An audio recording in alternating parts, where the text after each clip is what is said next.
ही building बघून तुम्हाला जाणवलंच असेल आम्ही कुठे आलो आहोत. तर आम्ही आलो छत्रपती शिवाजी महाराज टर्मिनसला आणि ही आहे तिथली आयकॉनिक बिल्डिंग.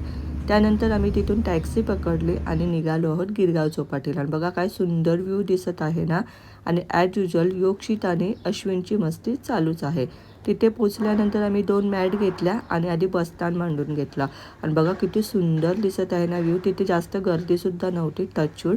त्यानंतर मस्त घरातून आणलेला खाऊ, कैरी आणि आपण काकडीसुद्धा घेतली होती. मुलांनी छान त्यांच्या मनाप्रमाणे फोट केले साईडमध्ये. आणि नंतर मग आम्ही पाण्यामध्ये खेळायला गेलो. आणि जीवाची मुंबई काय करतात ना ती हे मुलांकडून शिकायचं. खूप मस्त दंगामस्ती करत होतं. किती निरागस असतं ना बालपण. तिघांनी खूप छान मस्ती केली, सहाना, अश्विन आणि योगशीतने. त्यानंतर आम्ही सगळं वाइंडअप केलं आणि मग आम्ही खादाडी तर झालीच पाहिजे ना, मग मस्त खादाडी केली. भेटूया पुन्हा अशाच एका नवीन व्हिडिओमध्ये. तोपर्यंत बाय बाय.